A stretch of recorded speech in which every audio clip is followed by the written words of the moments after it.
So my name is Renee. Today with rockoffphotography.com, and today I have Waylon Reavis, the vocalist from the band Killer's Confession. Again, thank you very much for taking your time out today to talk with me and see what you got going on. Oh, thank you. Just doing the normal rocker stuff. Recording new music for a Killer's Confession. Getting ready to put together our new album, The Indifference of Good Men. Awesome, sounds great. And for those that are not familiar, they may know you from your previous band, but from those unfamiliar with A Killer's Confession, can you describe your sound musically? We are a five-circle tool punch. Yeah. We are a little bit of a mixture of everything. We have a little bit of a Tool, Tool meets Corn. Definitely, you got the aspects of my former group, Mushroomhead, in there. If you followed me from what I've done in the past, Yeah. that vocal, that's me. So it's like I really can't get away from that. But Right. But yeah, with A Killer's Confession, you got more of we got a hard side to us, but we also have a more mellow side as well. If you listen to Angel on the Outside, and very much a different path than what I have done in the past. Yeah, and y'all, I mean, you talked about that you're kind of in the studio already, and y'all just released an album last year, titled Yes. Unbroken. So y'all are working pretty fast with Unbroken. How is that received? From the fans. Was received very well. Fans really loved it. Critics along the side loved Unbroken. It's just with today's industry, you can't write an album and just sit on it. It's like, oh, well, I got one album, I'll go for another 2 years. It's like, no, you need to release an album a year. Yeah. You gotta stay on top to stay in it. Everybody has that short attention span anymore. You gotta stay. If you want to be remembered, you gotta stay in the face. Right. And for that album, Unbroken, did you already have songs going in to where, I have those songs, we put out Unbroken, and now you're in the studio again? No, just we're writing as we speak. I work with some very talented individuals that are able to write, and same as I wrote all the lyrics and recorded the vocals of Unbroken in 2 weeks. Oh wow, that's a quick turnaround. Yeah, and then with Angel on the Outside and I Wish, our latest, which we released back in November, Angel and I Wish, we wrote those in 4 days. Oh really? Yeah. Yeah. I've been doing this 25 years, and it's just kind of like some people are meant to, be doctors and lawyers and construction workers and veterinarians. I'm meant to do vocals and be a musician. It makes sense to me. Right. I work with people that just bring it out of me, and it's not. I don't have to sit there and write a book and sit there and sing too hard. It just comes naturally. Well, that's good. That's good, especially for the fans and for the turnaround that you have, consistently putting out music. And you mentioned Angels on the Outside. You had a video release for that, and the sound wise is a little bit different from what people may be used to hearing from you. Yes, it's honestly a continuation of what I started doing before I was pre-Mushroomhead. And I always kind of did that kind of style. But when I joined Mushroomhead, it was more push to heavy stuff. Right. And I didn't start out doing that. That was kind of like brought on to me, like, hey, well, you're doing this now, okay. And now it's like I'm going back to what I love to do. Yeah. And this is what I love to do. So a lot of people grasp onto it. A lot of people are like, oh, whoa, sing? What? Right. It's definitely it's a step out of the box for some, but for me, it's not. Yeah. It's what I enjoy to do. I prefer to do a song like that than a song where I'm just screaming at you and ripping your head off. Right. And and that's really showcasing your vocal range on with this song. Thank you. That some people may not be familiar, like you mentioned, are not familiar. It's like, wait a minute, he can actually sing instead of just shout. Yeah, that was so funny. I've seen comments of that, like people are like totally taken back. Whoa, you can sing? I laugh about it. It's like, yeah, that's how I started. I can yell, and I used to just do it to punctuate the song. Yeah. More or less, and they just really liked it, and it's like it kind of be like with. And I did sing it in Mushroomhead, but I was mainly known for a lot of the growls and stuff, and and I just really couldn't get my point across, and I really like to sing. Like with the stuff we're working on now, that people are going to really find out because I mean it's more like Angel. I'm going to give them the stuff they need. I'm not going to not do heavy music. Right. People want that, and if you don't listen to them, they're going to get mad. And I'm not going to do that. So though you don't worry, listeners, you're going to get your heavy music from me too. But it's like I'm going back and I'm doing music for me now. It's like I do what I enjoy. Yeah. Because if I'm not enjoying it, I'm not going to do it. Right, and that's what seems to kind of where people would notice when you're being honest with your music, and I think the fans would appreciate that more instead of doing something that you don't enjoy. Oh yeah, it totally comes through. It's like when you're doing stuff when you're not enjoying it, it's like it feels like you're punching in by the numbers. Right. You're just writing to write, and you're really not thinking it through. And with the stuff I'm doing now, I'm really thinking through. I'm telling stories, and it's fully thought through with chorus and hook line and verses, and just like what the meaning was, the underline. What's the message of the song? I mean, I'm not about writing a song without a message. Yeah. Every song I write has a message in it, and you just have to listen to hear it. Yeah. And and I leave it open ended so anybody can pick up the message and give yourself a message that you want to hear. It's like you'll decide what's for you. And if you listen and you analyze, you'll figure it out. And it will speak to you in the way that your mind's hearing it. Yeah. And I'll leave it like that. I'll let you finish the story off the way you want to hear it. Yeah. And the style of, from Angel on the Outside fits very well with the lyrical content. Yes, it does. Thank you so much. Like Angel spoke to me. When I first heard it's one of those times you hear it wrote itself.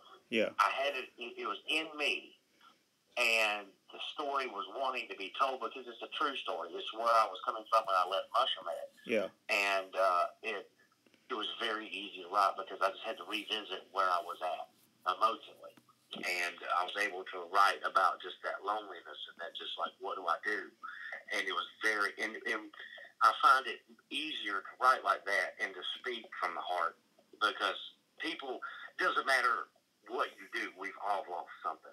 Right. It's devastated one way or another. And, that kind of stuff speaks to you. And I think that's why Angel's doing so well, because people are really liking it. And I'm thanking everybody that's listening and really enjoyed the song. But, if you like that kind of stuff, I'm going deeper into that element. Oh, yeah. With this path forward, because I think it's just honest, and I think people want that. Oh, yeah. It kind of resonates with them. Or actually, musicians have this powerful ability to be able to say what somebody's feeling or can't put into words. Exactly, and it's like even as a listener myself, when I listen to something, I want to feel it. And I hope everybody feels the same way I do. Yeah. I want to feel it, and I want to be able to. Like you said, I want it to speak for me. Yeah. So with this, you mentioned that you're in the studio. Do y'all have like a timeline goal of when the new album may be out? We're trying to have it out by September. Oh yeah. Yeah, that gives us enough time. I'll finish it. I'm doing 5 songs here in LA, and then I'm coming back to the East Coast. And I'm going to be working back in Cleveland. I'm going to do 5 more. And those will be the heavy ones. Like, I'm doing all the softer, more melodic stuff. And I'm working with Sahaj again out here, who actually worked with me with Angel and I Wish, which a lot of that came from. And I'm working with him as we speak. And today was day 1. And all I'm going to say is, wow. Wow. That's all I'm saying. Yeah. That's a good thing. Well, we're trying to get 3 done this week because we already have the other 2, and we're trying to get the 3 done this week. And we're just like, man. And it was day 1, and both of us were just kind of like very excited to work with each other again. And it was just, picked up right where we left off. Yeah. So would you say musically that right now you're accomplishing what you've always wanted to do? Yes, I do. I feel like I'm going the direction I want to go in. I feel like I feel like the message that I'm trying to put out is being conveyed, and it's like, well, Unbroken started it all. Unbroken was a very heavy, angry album. Yeah. It was, but I had to get that off my chest. And once all that burden was off my chest, I was able to move on to I Wish and Angel, which were more of those songs with the feeling and the like that the more emotion. Yeah. And that opened up to where we're at now. And now it's just like, it's open game. What's going to happen? Yeah. But that kind of shows that with the song there's different types of heaviness. It doesn't have to be just all in your face. Just the mood that you're able to set and what you're singing about sets the tone for it.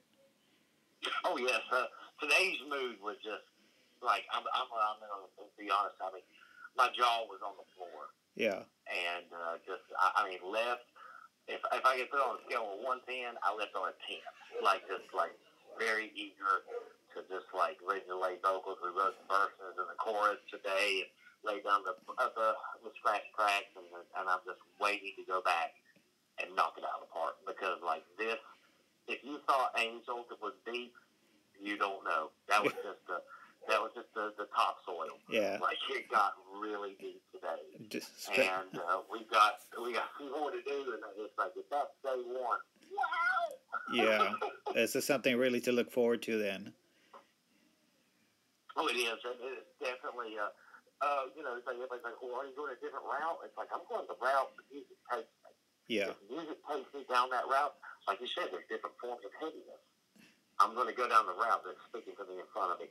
I let the song speak to me. Like, the first thing I like to do is like to sit down and listen. And listen to the notes of the guitar player and the bass and the keyboard. Listen to what the notes, what's resonating inside my soul. Yeah. And then let it come out. Yeah. Because like you said, that's when the true honesty comes out. Right. No, so I'm assuming you're all gonna have pre-orders, bundles, and things like that for this album. Yes. Well, honestly, it's a little bit early to say, but I'm assuming yes. Yeah. We're going to be shopping this to a couple labels, but like I'm planning on putting it out in September, with or without a label, and hopefully with. But if I don't think anybody's really going to deny this one when they hear it. Right, and I mean, and just from you being able to put out consistent music, they know that you're going to sell. I mean, if somebody's going to go see you. Oh yes. That's that's the thing. You got to stay on top of it. You got to stay in their faces, and it's having a good team behind you as well. It's not all on us. Yeah. A lot of people don't understand in the industry. It's not just the band. It's the people working the 9 to 5. They're the day they're pitching the band. They're getting the band on these soundtracks and on video games and on television shows. Well, you open up yourself to a new market, and that's the key, is to having that solid team. Yeah. That's good. So you actually have some shows coming up too, right? Yes, we do. We're just in a handful at the end of May. Yeah. Really not trying to put myself out there too much right now, because good things come to those who wait. Yeah. Now, for these few shows that you'll be doing, are y'all doing a full set, or are you going to be doing? Yes. Okay. Oh wow, that's going to be great. We'll be doing a full set, and I might, if I'm feeling generous, I might give a couple of those crowds a taste of what's to come. Oh yeah. I'm not going to say I am, but I'm not going to say I'm not. Yeah. Now, talking about playing live, for you, what is your favorite part about being able to play live? Playing live really helps me connect with my fans. I do the Facebook Live and the YouTube Live and Instagram, and I speak to them, and I recognize their handles and what their online name is. But then to actually have those people come up and meet them and put a face to the typing. You know what I'm saying? Yeah. And get to actually see who this person and then just getting out to see the country and to see the world. It's like the traveling and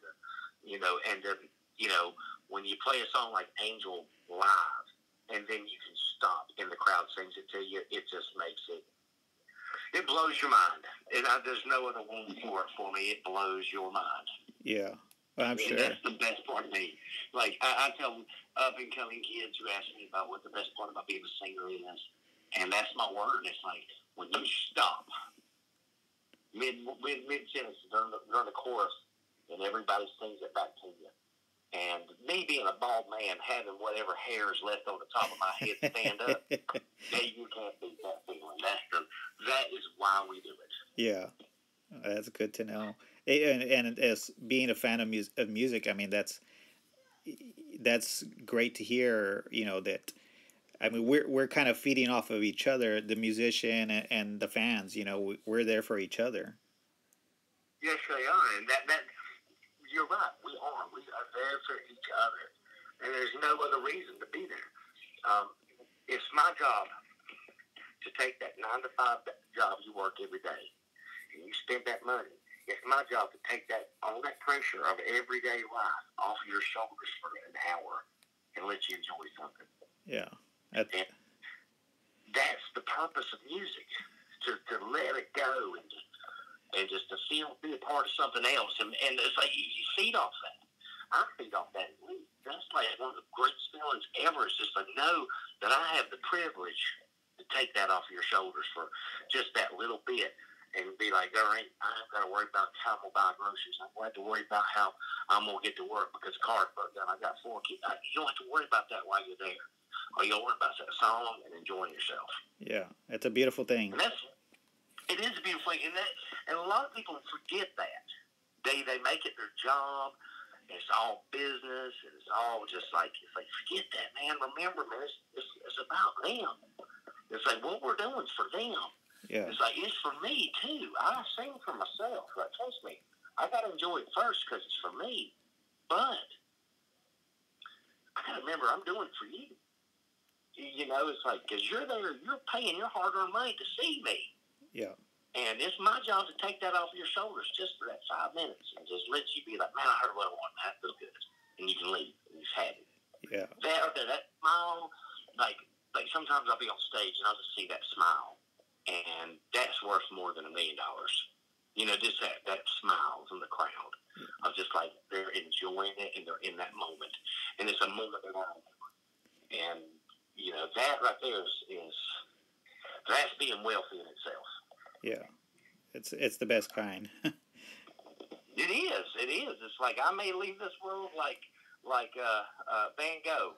Nobody knows me till I die. But okay, I can do it. But you can say you left your mark. That's it. It's like I left my mark. But, you know, if it goes down like that and I become a superstar after I'm dead, well, it happens. I just want to hear them enjoy it. Make sure the kids are taken all right. That's right. Taken care of. Okay, so almost wrapping up. So where can fans find you online, A Killer's Confession?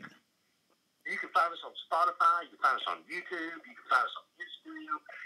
Waylon Reavis, on Facebook, Blue Check, all that crap. You can find us on Facebook. We're on every social media platform. You can find us. You can pick up our music on iTunes, Apple Music, Google Plus. You name it, it's there. Yeah. All you got to do is pop in A Killer's Confession, and you'll find us. Yeah, excellent. So any last words for the fans and what you got coming in for the future? Any short tidbits? You guys, you know I love you. I'm going to give you everything I've got. And there's a lot left. And it's coming. And just got to stay tuned, man, because the year, we're not halfway done yet. Excellent. Well, that's great to hear. And I can't wait to be able to hear some new music other than, you know, those 2 songs that you got out already. Oh, thank you very much. Well, it's coming. It's coming soon. Excellent. Well, Waylon, again, thank you very much for taking some time out to talk with me. I wish you the best, and I look forward to what you got coming up next. Thank you very much, and trust me, if you enjoyed Angel, I'm pretty sure, I'm positive you're gonna love what's coming. Great, I can't wait then. Thank you. All right, you have a good night. Thanks. You too, bud. Bye.